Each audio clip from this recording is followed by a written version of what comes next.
बच्चों, हमने भगवत गीता के 8वें अध्याय में ये सीखा कि हमारा शरीर ही सब कुछ का साधन है और इसके द्वारा ही हम सब कुछ कर सकते हैं। हमारा इहलोक और परलोक दोनों इसी के द्वारा सिद्ध होता है। आगे भगवान कहते हैं कि मया तद्मिदं सर्व जगद व्यक्त मूर्तिना मत्स्थ्यानि सर्वभूतानि न चाहतेष्व स्थितः। यानी मेरा स्वरूप निराकार है और सारी सृष्टि मेरे द्वारा रचित है, पर मैं उनमें स्थित नहीं है। मैंने सारी रचना की है, लेकिन मैं वहाँ पे प्रेजेंट नहीं हूँ उन रचना में। आगे कहते हैं प्रकृतिं स्वाम वष्टव्यम विसृजामि पुनः पुनः भूतग्राम मिमं कृतस्नम वशं प्रकृतेर्वशात्। मैं अपनी प्रकृति यानी भगवती दुर्गा के वश में होकर समस्त प्राणी की रचना करता हूँ। इसी में भगवान ये भी कहते हैं कि युग के अंत में प्राणियों का नाश और कल्प के शुरू में सारे प्राणी की उत्पत्ति करता हूँ। लेकिन हे अर्जुन, मुझे इन कर्मों में कोई आसक्ति नहीं है।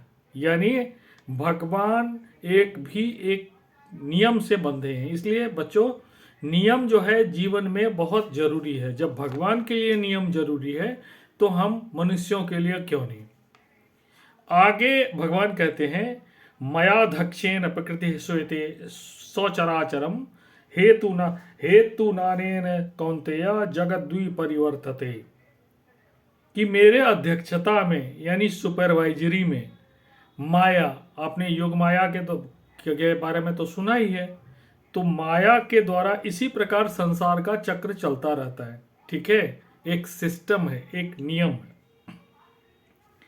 आगे भगवान कहते हैं ज्ञान यज्ञेन चाप्येन यजंतो मामु पासते एकत्वेन पृथक्त्वेन बहुधा विश्वतो मुखम।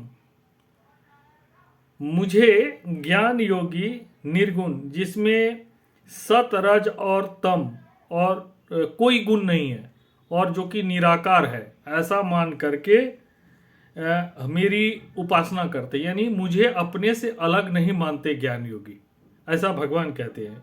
और दूसरा, उससे अलग बहुत सारे लोग मुझे एक अभिन्न चीज मांगते हैं, एक विराट स्वरूप के भगवान मानते हैं, परमात्मा मानते हैं, और आदमी अपने से अलग मानते हैं। बच्चों, इसे सकाम पूजा कहते हैं। मतलब सकाम नहीं कह सकते हैं, मतलब कि शगुन रूप मानते हैं भगवान। शगुन रूप भक्त जो है भगवान का शगुन रूप को की पूजा करते हैं, यानी मूर्ति पूजा करते हैं, उनके विराट रूप को भजते हैं और भगवान को अपने से अलग में कहते हैं। लेकिन ज्ञान योगी जो है उसे अपने अंदर मानते हैं। जैसे हम लोगों ने कुछ दिन पहले 8वें अध्याय में जो हम लोगों ने सीखा था कि ब्रह्म, अधियज्ञ, अधिभूत आदि जो है सब कुछ हमारे अंदर ही है। आगे भगवान कहते हैं कि लोग मुझे स्वर्ग प्राप्ति के लिए इंद्र के रूप में भजते हैं। उन्हें स्वर्ग मिल जाता है और जैसे ही उनका पुण्य क्षीण होता है उन्हें फिर से जन्म लेना पड़ता है। ये जो है भगवान कहते हैं कि जो कर्म करते हैं, मतलब उसके बारे में कह रहे हैं, जो कर्म करते हैं इच्छा से कि मुझे ये चीज़ मिले और उसी को लेकर के कर्म करते हैं, तो उनको वो चीज़ें मिलती है। लेकिन जिस दिन वो कर्म करना छोड़ देते हैं, उनका वो चीज़ जो है अस्थाई नहीं रहता है। तो आगे भगवान कहते बच्चों, अनन्याश्चिन्तयन्तो मां ये जनाः पर्युपासते तेषां नित्याभियुक्तानां योगक्षेमं वहाम्यहम्। आप लोगों ने बहुत जगह पे LIC का लोगो देखा होगा, उसमें जो है योगक्षेमम वहाम्यहम् लिखा रहता है। तो भाई इस श्लोक में क्या होता है? भगवान कहते हैं कि जो सिर्फ अनन्य भक्ति से मेरी उपासना करता है, यानी मुझे हृदय में रखता है, हर वक्त मैं उनके हृदय में प्रेजेंट रहता हूँ, मुझ में बहुत आस्था करता है और कर्म करता है, हरदम कभी भी मुझे अपने से अलग नहीं करता है, अपने हृदय में हर वक्त रखता है और उसी के अनुसार काम करते रहता है, कर्म करता है, उसका मैं योगक्षेम कर देता हूँ, यानी जो कुछ उसको प्राप्त है उसकी रक्षा करता हूँ, और जो उसको प्राप्त नहीं है वो उसको दिलवा देता हूँ, उसको प्राप्त करवा देता हूँ।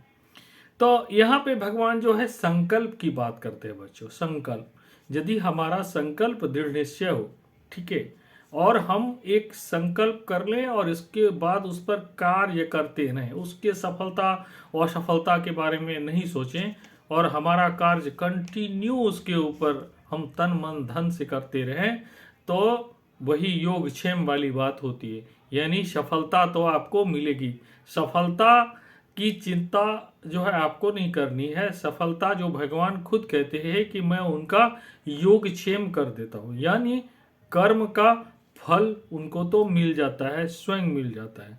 तो इसलिए फल की कोई भी चिंता नहीं करनी है। अपना टारगेट फिक्स करो, संकल्प करो और कर्म करो। आगे भगवान कहते हैं, पत्रं पुष्पं फलं तोयं यो मे भक्त्या प्रेक्षति तदहं भक्त्युप हृदयमस्नानि प्रयतात्मनः।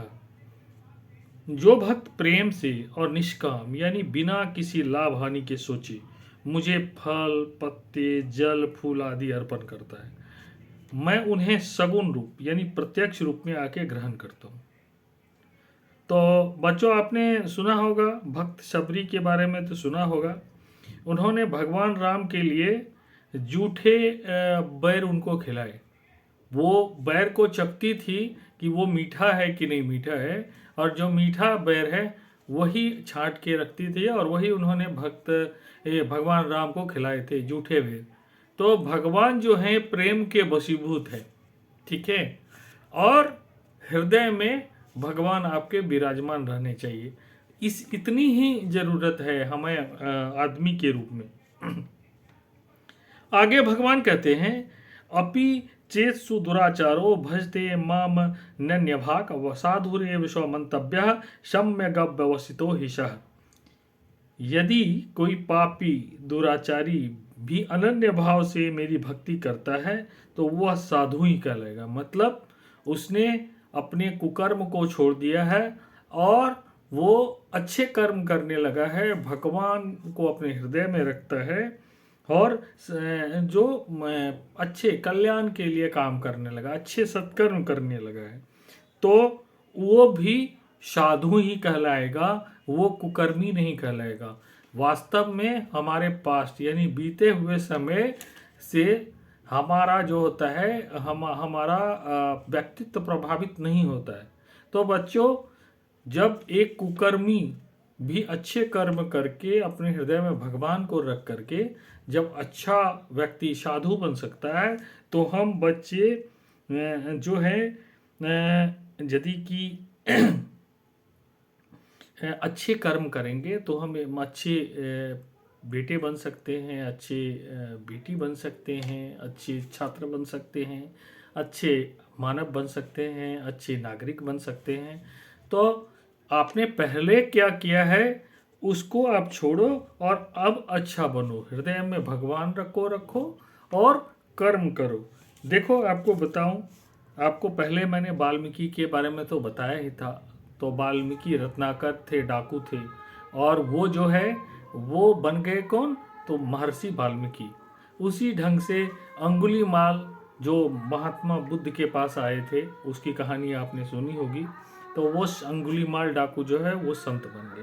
तो बच्चों, ये कहने का है कि जब जागे तभी सवेरा, अच्छे आदमी बनो और सत्कर्म करो। तो बच्चों, आज हमने बहुत सारी बातों को जाना। अब आगे हम 10वें अध्याय के बारे में जानेंगे। तब तक के लिए शुभ विदा, गुड बाय।